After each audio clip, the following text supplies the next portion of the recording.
Maharashtra times ऑनलाईनमध्ये आपलं सर्वांचं स्वागत आहे. लोकसभा निवडणुका पार पडल्या आणि त्यानंतर आता अवघ्या काही दिवसांवरती विधानसभा निवडणुका आल्या आहेत आणि अशा परिस्थितीमध्ये आता महाराष्ट्रामध्ये वेगवेगळ्या आघाड्यांचं समीकरण समोर येताना पाहायला मिळत आहे.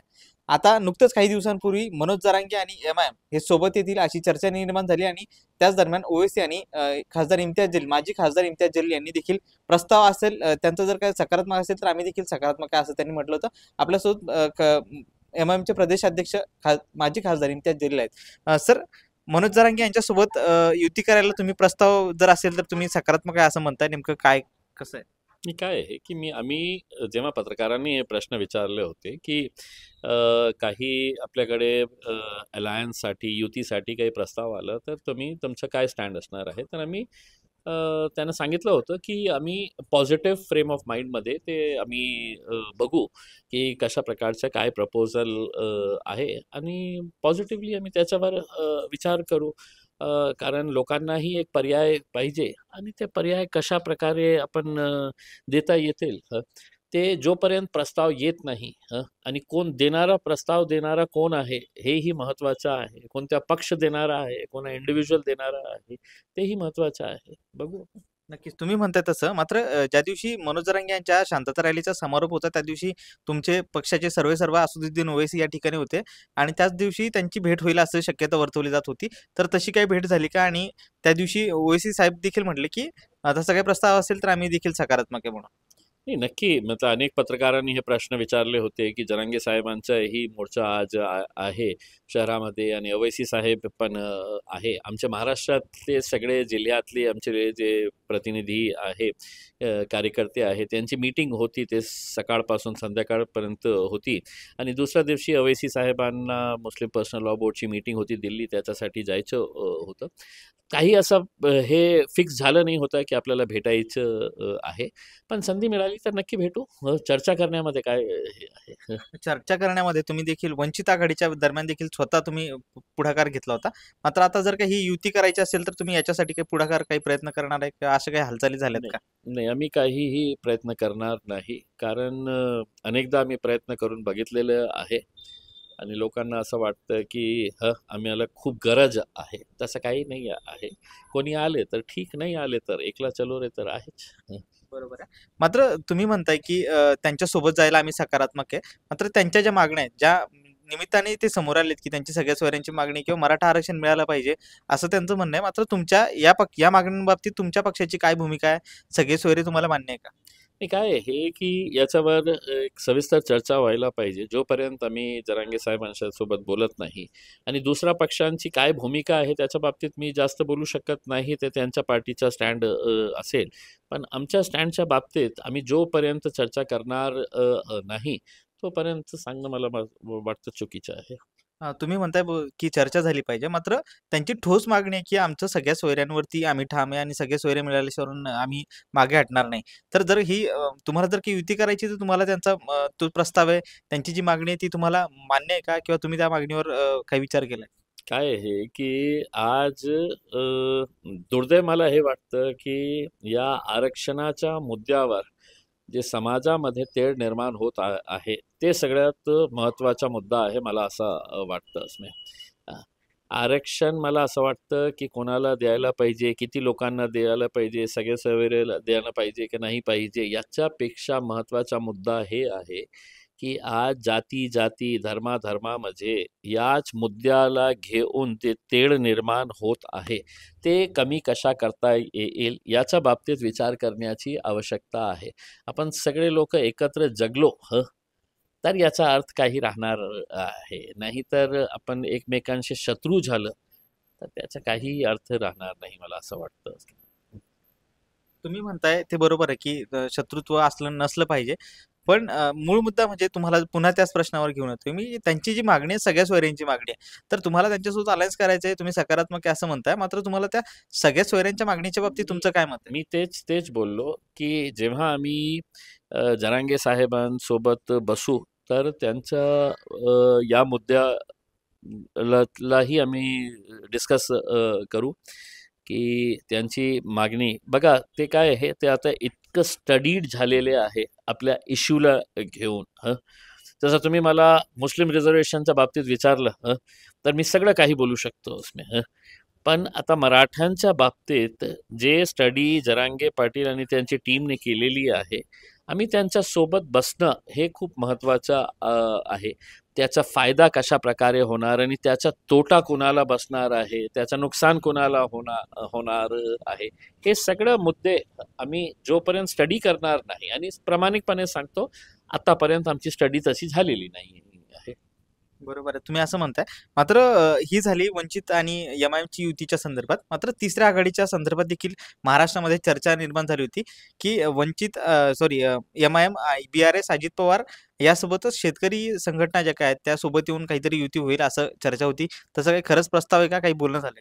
काहीही मतलब संकेत आले नाही, काही बोलणी झाली नाही, कसला प्रस्ताव आलेला नाही. मी आपल्या मार्फतच हे ऐकत आहे की अशा प्रकारच्या काही हालचाली सुरू आहे, आणि एम-आय-एम त्याच्यामध्ये सामील करणार असेल तर त्याचा निर्णय मीही घेणार आहे. कारण मी महाराष्ट्राचा अध्यक्ष या नात्याने ओवैसी साहेबांनी मला ते अधिकार दिलेले आहे. नक्की ओवैसी साहेबांना विचारूनच त्याचा निर्णय घेण्यात येईल. पण आतापर्यंत काहीही आलेलं नाही असं तर. मात्र अजित पवार जर सोबत आले तर तुम्ही जासाल त्यासोबत? काय आहे की आपल्या समाजाला, लोकांना प्रतिनिधित्व चांगला मिळत असेल अ, तर आम्ही जसं सुरुवातीला म्हटलो की एक पॉझिटिव्ह फ्रेम ऑफ माइंडमध्ये आम्ही सगळं ऑप्शन्स जे आहे ते आपण वेलकम करू. हो. आणि त्याचाही स्टडी करू की त्याचा हे अलायन्समुळे, या युतीमुळे आपल्याला फायदा होणार, नाही होणार, कोणाला फटका बसणार, हे सगळं विचार करून आपण निर्णय घेऊ. नक्कीच. अजित पवारांचेच पक्षाचे जे काही नेते आहेत, छगन भुजबळ यांनी नुकतंच शरद पवार यांची भेट घेतली आणि ते म्हणतात, की मराठा ओबीसींचा वाद राज्यामध्ये भीषण झालाय. त्यांचं खूप टोकाच्या भूमिकेवरती गेलेत. त्यामुळे हे वाद मिटला पाहिजे यासाठी शरद पवारांनी पुढाकार घेतला पाहिजे यासाठी ती भेट होती. मला असं वाटतं की हे जे तुम्ही म्हटलं ना की खूप टोकावर गेलेला आहे हे वाद. हे टोकावर घेणाऱ्यामध्ये स्वतः भुजबळ साहेबांचाही मोठा एक सिंहाचा वाटा आहे. अ, की आपण ज्या प्रकारे जे भाषण करत आहे किंवा एकमेकांवर आरोप करत आहे ते न करता, हे जे इश्यू आहे रस्त्यावर न करताना आपण एकदा विधानसभेमध्ये याच्यावर सविस्तर चर्चा केली किंवा एक कोर कमिटी तयार करून सर्व जाती धर्माचे लोकांना सोबत घेऊन याच्यावर इनडोर आपण याच्यावर चर्चा केली तर मला असं वाटतं की जास्त चांगलं होणार आहे. नाहीतर तेच जे आज महाराष्ट्रामध्ये परिस्थिती आपल्याला बघायला मिळत आहे, एक एक डिफिकल्ट सिच्युएशन तयार झालेलं आहे मराठा वर्सेस ओबीसीच्या बाबतीत. एक डिवायडिंग लाईन आपल्याला बघायला मिळत आहे. ते डिवायडिंग लाईन आपल्याला कशा पुसता येईल ते महत्त्वाचं आहे मला असं वाटतं. एकत्र येऊन बसून आपण जे काही कमजोर वर्ग आहे त्यांना काही मदत दिली तर आमचा काही आक्षेप असणार नाही. तुम्हाला खरंच असं वाटतं की की छगन भुजबळ ओबीसी आणि मराठ्यांचा वाद मिटला पाहिजे यासाठी शरद पवारांना भेटले? कारण की त्याच्याच 24 तासा अगोदर त्यांनी त्यांच्यावर आरोप देखील केला होता. नाही, नाही. मला असं वाटतं की छगन भुजबळ खूप श्रूड पॉलिटिशियन आहे, आणि आज जे राज्यामध्ये चाललेलं आहे तर बिटवीन द लाईन्स आपण वाचलं तर काही वेगळंच हे घोळ त्याच्यामध्ये आपल्याला बघायला मिळतो. ते कशासाठी गेले होते ते सगळ्यांना माहीत आहे ते की त्यांचं कारण काय होतं की ते शरद पवार साहेबांना या कॉन्ट्रोवर्सीमध्ये कशा आपल्याला आणता येतील याच्यासाठी ते गेले होते. नक्कीच. एक मुद्दा 2 दिवसापासून महाराष्ट्रामध्ये गाजतोय विशाळगडाचा. त्या ठिकाणी घडलेल्या घटनेसंदर्भात काय तुमचं काय मत आहे? मला असं वाटतं की खूप दुर्दैव आहे जे काही घडलेलं आहे, आणि ज्यांनी हे घडवून आणलेले आहे ते खूप आदरणीय होते. म्हणजे आज संभाजी महाराज असू द्या, शाहू महाराज असू द्या, अ, ते शाहू महाराज जेव्हा निवडणूकमध्ये उभे होते, सगळ्या जाती धर्माच्या लोकांनी त्यांना साथ दिली, आणि विशेषकर मुस्लिम समाज तर रांगेत उभे राहून त्यांना मतदान केलं. आणि काही दिवस उलटले आणि तुम्ही मुस्लिमांच्या घरामध्ये घुसून अशा प्रकारचे तोडफोड करत असेल, तुमच्या परिवारातले लोक असं आंदोलनचं नेतृत्व करत असेल, तर याच्यापेक्षा काय दुर्दैव नाही. कारण काय आहे की कोल्हापूर सारख्या ठिकाणी जे पुरोगामी शाहू महाराजांचा जिल्हा आहे, ज्या जिल्ह्यामध्ये शाहू महाराजांनी काय सगळ्या जाती धर्माच्या लोकांना घेऊन काम केलेले आहे, त्यांचे वंशज म्हणणारे लोक असं करणार असेल तर खूप दुर्दैव आहे मला असं वाटतं. आणि पोलिसांची जी भूमिका होती ते खूप संशयास्पद असं मला वाटते. आणि खरोखर देवेंद्र फडणवीस साहेब आणि मुख्यमंत्री साहेबांना या महाराष्ट्राला एक चांगला संदेश द्यायचा असेल तर तिकडचे SP ला तुरंत सस्पेंड करायला पाहिजे. आणि जे जे दोषी अधिकारी आहे ज्यांनी आपल्या समोर हे जेव्हा हिंसा घडत होती तर ते भग्याची भूमिका घेत होते ते सगळ्यांना सस्पेंड करायला पाहिजे.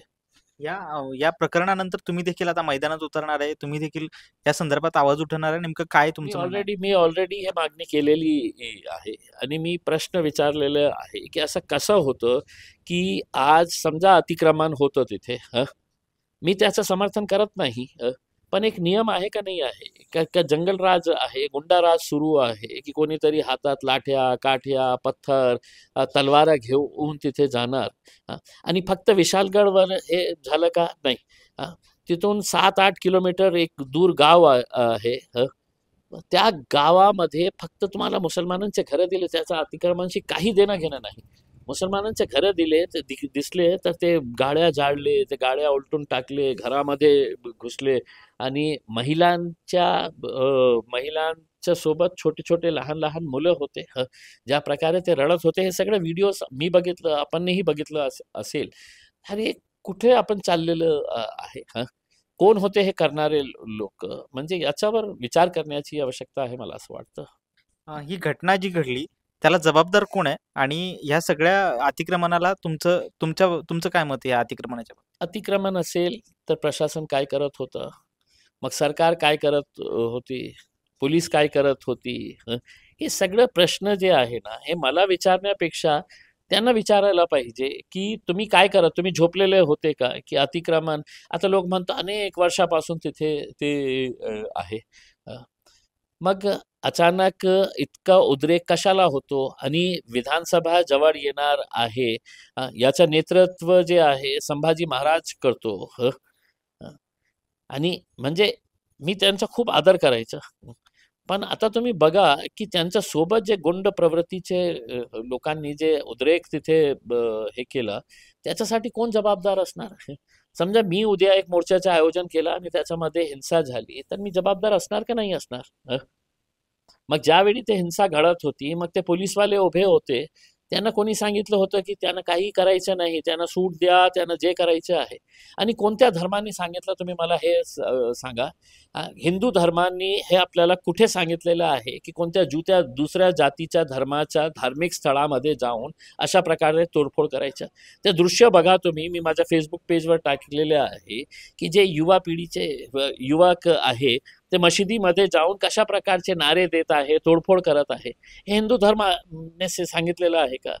किंवा मी मुस्लिमांना एक प्रश्न विचारतो की अशा प्रकारचे तुम्ही कोणत्याही मंदिरामध्ये जाऊन असं करणं म्हणजे हे इस्लाम धर्म तुम्हाला शिकवतो का. कोणत्याही धर्म शिकवत नाही. म्हणजे हे लोक गेले जे होते ते हिंदू धर्माचे नाही आहे, ते गुंड प्रवृत्तीचे आहे. त्यांना काही देणं घेणं नाही ते अतिक्रमणशी. त्यांना फक्त जाती धर्मामध्ये तेढ निर्माण करायचं, दंगा करायचं होता, म्हणून हे सगळं काही केलेलं आहे. ते हिंदू धर्मात ते होऊ शकत नाही. या संदर्भात प्रकाश आंबेडकरांनी आज मत व्यक्त केलं. ते म्हणाले की शाहू महाराज किंवा संभाजी महाराजांचा यामध्ये वाद नाही, यामध्ये संभाजी भिडे जे आहेत, जे भिडे गुरु जे आहेत त्यांच्या हस्तक होते आणि त्यांनी ते सगळं करून आणलं. आता काय हे ते खूप महान आहे, त्यांचं काय एनालिसिस आहे, त्यांनी कोणत्या आधारावर बोललेले आहे मी त्याच्यावर जास्त टिप्पणी करू शकत नाही. त्यांना असं वाटत असेल त्यांनी बोलले असेल. याच्यानंतर आता तुम्ही काही त्या विशाळगडाच्या बाबतीत काही भूमिका घेणार का तिथे जे घडलं त्यानंतर? नक्की मी स्वतः जाणार आहे विशालगडावर, मी स्वतः जाणार आहे. आणि 19 जुलै फ्रायडेला आम्ही आमच्या सगळ्या महाराष्ट्रभर लोकांना हे सांगितलेलं आहे की आपल्या जिल्हाधिकारी दफ्तर किंवा विभागीय आयुक्तांच्या दफ्तराच्या समोर आपण प्रोटेस्ट करायला पाहिजे.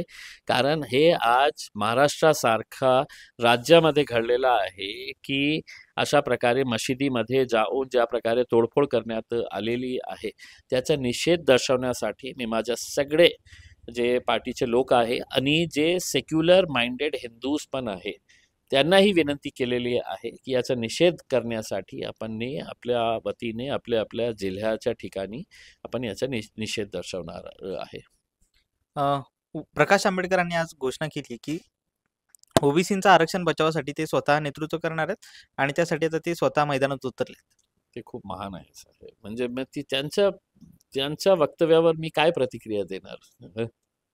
म्हणजे मी खूप लहान कार्यकर्ता आहे ओवैसी साहेबांच्या. त्यांनी त्यांना निर्णय घ्यायचा आहे, त्यांना काय बोलायचं आहे, ते कशा आंदोलन करणार आहे, ते त्यांच्या पार्टीचा मुद्दा आहे. मी त्याच्यावर काही भाष्य करणार नाही. नक्कीच. तर हे होते एमआयएम पक्षाचे प्रदेशाध्यक्ष इम्तियाज जलील यांनी सांगितलं की मनोज जरांगे यांच्यासोबत जी काही युती होणार आहे त्या संदर्भात प्रस्ताव आला तर आम्ही सकारात्मक आहे, त्या संदर्भात चर्चा केली जाईल आणि त्यानंतरच ती अलायन्स होणार का ते ठरवलं जाईल. त्याचबरोबर जे काही विशालगडावर घडलं ते दुर्दैवी आहे. पुरोगामी महाराष्ट्र या महाराष्ट्रामध्ये असं घडायला नको. मात्र त्या ठिकाणी जे काही घडलं त्या ठिकाणी मी स्वतः जाणार आहे, त्या ठिकाणी पाहणी करणार आहे असं त्यांनी सांगितलंय आणि त्याचबरोबर इतर प्रश्नांची देखील उत्तरे दिली. सुशील राऊत, महाराष्ट्र टाइम्स, छत्रपती संभाजीनगर.